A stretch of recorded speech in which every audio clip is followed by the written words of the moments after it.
Selamat berjumpa kembali dengan kami, channel Film Legenda Nusantara. Dalam channel ini, kami akan menyajikan cerita-cerita legenda, cerita-cerita sejarah Nusantara, kejayaan Nusantara.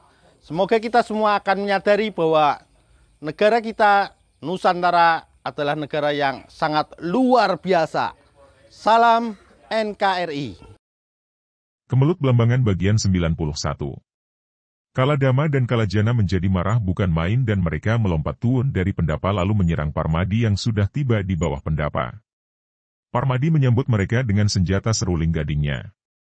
Ketika seruling itu bertemu dengan senjata dua orang Dwi Kala yaitu golok gergaji yang besar, panjang, dan berat, terdengar suara berdentang nyaring dan bunga api berpijar menyilaukan mata. "Keparat, pecah kepalamu!" Bentak Kaladama dan tangan kirinya mendorong ke depan, mengerahkan Aji Kalabendu, aji pukulan andalannya yang mendatangkan angin yang mengandung bau amis memuakkan. Hawa pukulan dahsyat itu menyambar ke arah kepala Parmadi.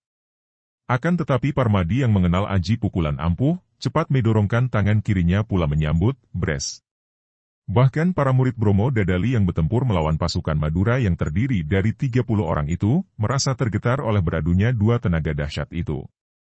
Akibat benturan tenaga itu, tubuh Kaladama terdorong ke belakang. "Hangus dadamu!" Kalajana kini juga mendorongkan tangan kirinya dengan aji tatit geni. Dari telapak tangan kirinya itu menyambar cahaya seperti kilat yang membawa api panas menyambar ke arah tubuh Parmadi. Akan tetapi Parmadi dengan tenangnya menghantam dengan seruling gading ke arah cahaya berapi itu. Dar! Cahaya berapi itu pecah berhamburan dan Kalajana hampir terjengkang, terhuyung ke belakang. Dia menjadi marah sekali seperti kakaknya, lalu dua orang jagoan Belambangan itu dengan nekat maju lagi dan menyerang dengan golok gergaji mereka. Parmadi menyambut dengan sulingnya dan terjadilah perkelahian yang seru. Namun, dua orang murid Bagawan Kalasrenggi itu mulai menjadi gentar, karena mereka merasakan betapa beratnya lawan mereka itu. Diam-diam dua orang Dwi Kala ini merasa penasaran sekali. Tingkat kepandaian mereka sudah termasuk kelas atas di Belambangan. Bahkan mereka merasa yakin bahwa mereka masing-masing masih lebih tangguh dibandingkan Randu Japang tokoh Madura itu. Akan tetapi kini, mengeroyok si seruling gading, mereka berdua merasa kewalahan. Baru sekarang mereka mengalami sendiri kebenaran berita yang mengatakan bahwa si seruling gading Parmadi merupakan seorang yang sakti mandraguna dan tentu akan menjadi penghalang besar bagi rencana penyerbuan Belambangan ke Pasuruan karena satria ini tinggal di Pasuruan. Sementara itu perkelahian antara Randu Japang melawan Muryani juga berlangsung seru. Namun, tokoh Madura murid mendiang Ki Harya Bakawulung ini tidaklah sehebat gurunya. Laki-laki tinggi besar bermuka brewok ini mulai terdesak hebat. Pedang di tangan Muryani berubah menjadi gulungan sinar, seolah menjadi banyak sehingga membuat Randu Japang repot. Sepasang kapaknya seolah menghadapi puluhan batang pedang yang menyambar-nyambar dan menyerang dari semua jurusan sehingga akhirnya dia hanya mampu menangkis, tidak dapat kesempatan untuk menyerang balik. Pertempuran antara 30 orang Madura melawan para murid Bromo Dadali juga berlangsung ramai sekali. Akan tetapi karena kini para murid yang tadinya terpengaruh oleh Kikiswoyo kini berbalik membela Bromo Dadali, maka tentu saja jumlah para murid ini lebih banyak, sekitar 2 kali lipat. Orang-orang Madura anak buah Randu Japang itu rata-rata tangguh. Akan tetapi lawan mereka adalah para murid Bromo Dadali yang sudah bertahun-tahun berlatih olahraga. Maka dalam pertempuran itu pihak Madura mulai terdesak dan banyak di antara mereka sudah terluka. Sebagian dari murid Bromo Dadali sibuk berusaha memadamkan kebakaran di Sanggar Pamujan yang telah menjalar ke samping rumah induk. Muryani terus mendesak lawannya. Kalau saja Randu Japang bertemu dengan Muryani sebelum menjadi istri Parmadi dahulu, tentu dia sudah roboh dan tewas. Melihat gurunya terkapar luka, Muryani yang dulu berwatak keras tentu marah sekali dan sudah menumpahkan kemarahannya dengan membunuh lawan yang melukai gurunya itu. Akan tetapi telah banyak terjadi perubahan pada watak wanita ini. Suaminya telah menuntunnya menjadi seorang wanita yang tidak lagi mudah dikuasai perasaannya. Maka ia pun tidak timbul keinginan untuk membalas dan membunuh Randu Japang, melainkan hanya ingin merobohkan tanpa membunuhnya. Inilah yang membuat sampai sekian lamanya Randu Japang masih dapat bertahan. Kalau saja Muryani mengeluarkan serangan mautnya, tentu lawannya itu sudah roboh sejak tadi dan tewas. Randu Japang merasa gentar bukan main. Dia melihat betapa Dwi Kala juga terdesak hebat oleh Parmadi dan orang-orangnya banyak pula yang roboh. Karena gentar maka gerakannya agak mengendur dan dia menjadi lengah, maka ujung pedang di tangan Muryani menyambar dan melukai pundak kirinya sehingga kapak yang dipegang tangan kirinya terlepas dan terlempar. Randu Japang cepat membuang diri ke samping lalu bergulingan di atas tanah, bahkan lalu melompat keluar dari pendopo. Muryani tidak mengejar karena ia segera berlutut mendekati Girina. "Bapak Guru, bagaimana keadaan Bapak?" Muryani bertanya, cemas juga melihat dada, pundaknya dan punggung yang terluka sehingga bajunya berlepotan darah. "Muryani, jangan hiraukan aku. Tinggalkan. Cepat bantu Samimu menghadapi semua pengacau," kata Ki Ageng Branjang, terengah-engah.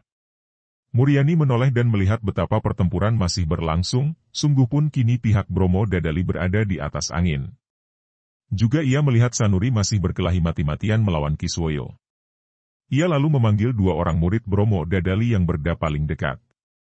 Setelah 2 orang murid laki-laki itu naik ke pendopo, ia menyuruh mereka cepat mengangkat tubuh Ki Ageng Branjang ke dalam. Ia sendiri lalu melompat turun dari pendopo. Perkelahian antara Sanuri dan Kiswoyo berlangsung seru dan mati-matian. Keduanya mengeluarkan seluruh kemampuan dan mengerahkan seluruh tenaga untuk saling merobohkan. Karena mereka seperguruan, maka tingkat mereka memang seimbang dan sukar diramalkan siapa yang akan keluar sebagai pemenang.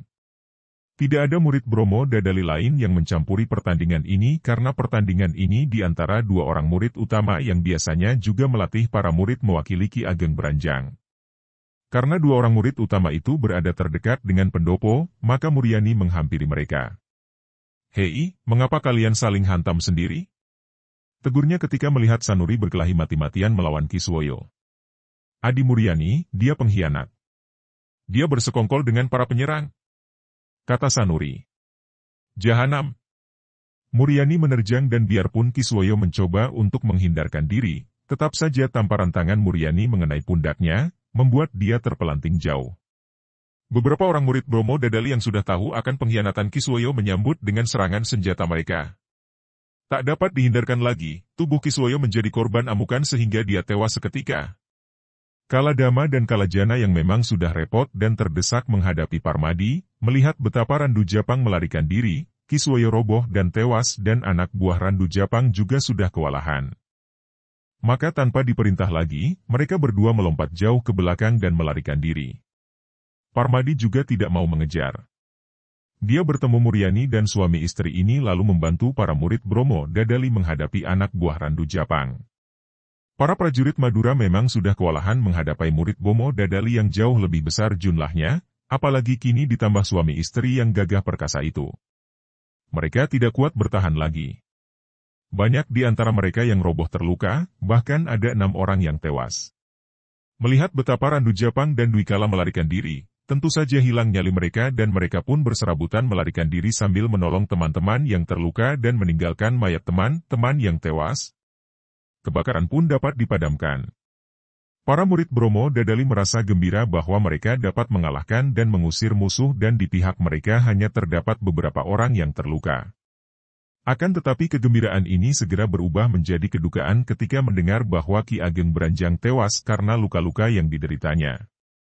Para murid yang menderita luka dirawat dan pemakaman jenazah Ki Ageng Branjang dilakukan dengan hikmat. Juga jenazah 6 orang prajurit musuh yang ditinggalkan kawan kayanya itu dikubur dengan sepatutnya oleh para murid Bromo Dadali, dipimpin oleh Ki Sanuri. Demikian pula jenazah Ki Kiswoyo.